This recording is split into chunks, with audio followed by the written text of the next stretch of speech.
கர்மா அப்படிங்கிற விஷயம் நம்ம உடல்லையும் சரி, நம்ம ஆன்மாவிலையும் சரி, இது எப்படி உருவாகுது அப்படின்னா, நம்ம முன்னோர்கள் இல்ல நம்ம போன பிறப்புல நம்ம செஞ்ச செயல் வடிவங்கள், அதுல பாவம் புண்ணியம் ரெண்டுமே கலந்துருக்கும். இது ரெண்டுமே கலந்துதான் நமக்கு கர்மாவா இந்த பிறப்புல அது வேலை செய்யுது. இப்ப ஜாதகத்துல விதின்னு இருக்கும், அந்த விதி தான் நம்ம கர்மா. ஜாதகத்தை எழுதினவன் இறைவன், நம்ம விதியை எழுதினவன் இறைவன்.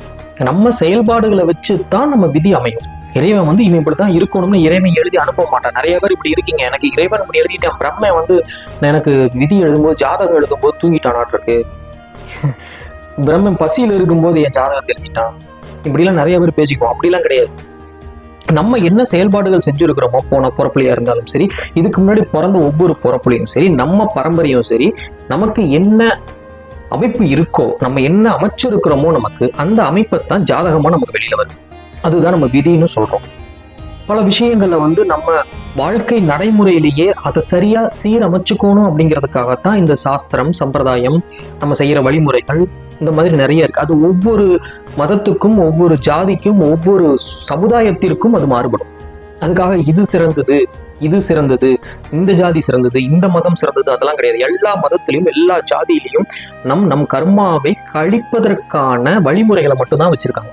இன்னைக்கு தான் நான் இந்த லாங்குவேஜ், இவன் இந்த லாங்குவேஜ், நான் இந்த ஜாதி, நான் அந்த ஜாதி, இந்த மதம், அவன் அந்த மதம், இந்த பிரிவினைகள்லாம் நம்ம இப்போ வச்சுக்கிட்டு அதை ஒரு அரசியலாகவும் பண்ணிக்கிறோம். அது மட்டும் இல்லாமல் அதை வச்சுக்கிட்டு ஒரு சண்டையும் கட்டிக்கிறோம் நம்ம. பட் அதல்ல விஷயம். ஒவ்வொருத்தரும் ஒவ்வொரு விதமான வழிமுறைகளை பின்பற்றி தங்களுடைய கர்மாக்களை தாங்கள் சீரமைச்சுக்கிட்டாங்க. அந்தந்த இடத்துக்கு தகுந்த மாதிரி, அந்தந்த சூழ்நிலைகளுக்கு தகுந்த மாதிரி, அவங்களுடைய ஞானத்துக்கு தகுந்த மாதிரி கர்மாவை கழிக்கிறதுக்கான ஒரே வழியில தான் அவங்க ஒரு சில சாஸ்திரங்களை வச்சிருக்காங்க. பீக்கில் இருக்கும். ஒரு சில சமுதாயத்துல ஸ்லோவா கரையும், ஒவ்வொரு சமுதாயம் சீக்கிரம் கரையும். அவங்களுடைய எண்ணத்துக்கு, அவங்களுடைய தோற்றத்துக்கு தகுந்த மாதிரி, அவங்க இட சூழ்நிலைக்கு தகுந்த மாதிரி அதெல்லாம் அமைச்சிருக்காங்க. அதுக்கு பேர் தான் ஆன்மீகம், ஸ்பிரிச்சுவாலிட்டி. ஆன்மீகத்தையும் மதத்தையும் போட்டு ஒன்றும் சேர்த்திக்க கூடாது.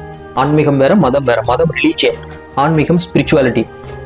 உங்களுடைய ஸ்பிரிட்னு சோல், ஆன்மா, உங்களுடைய ஆன்மாவை நல்வழிப்படுத்துவதற்காகத்தான் ஆன்மீகம். இது இந்த மதத்துக்கு தான் சொந்தம், அந்த மதத்துக்கு தான் சொந்தம் அப்படின்லாம் எதுவும் கிடையாது. எல்லா மதத்திலையும் ஆன்மீகம் இருக்கு.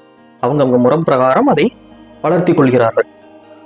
இன்னைக்கு நம்ம முக்கியமா பார்க்க வேண்டிய விஷயம் என்னன்னா, நீங்க யாரா இருந்தாலும் சரி, எந்த ஒரு சூழ்நிலையில இருந்தாலும் சரி, உங்களுடைய கர்மாக்களை நீங்கள் எப்படி உருவகப்படுத்திக்கிறது, அது எப்படி நீங்க மோல்டு பண்ணிக்கிறது, அது எப்படி சரி கட்டிக்கிறது, இந்த விஷயம் நம்ம தெரிஞ்சிருக்கணும். முதல்ல அடிப்படையான விஷயம் இதுதான். இந்த அடிப்படை தெரியாததுனாலதான் நம்ம எதுவோ என்னென்னமோ பண்ணிக்கிட்டு இருக்கிறோம். பட் நமக்கு இது எதுவுமே புரியல. இதோட அடிப்படையான விஷயம் என்னன்னு கேட்டீங்கன்னா, சிம்பிளான விஷயம், சிம்பிளான கான்செப்ட்.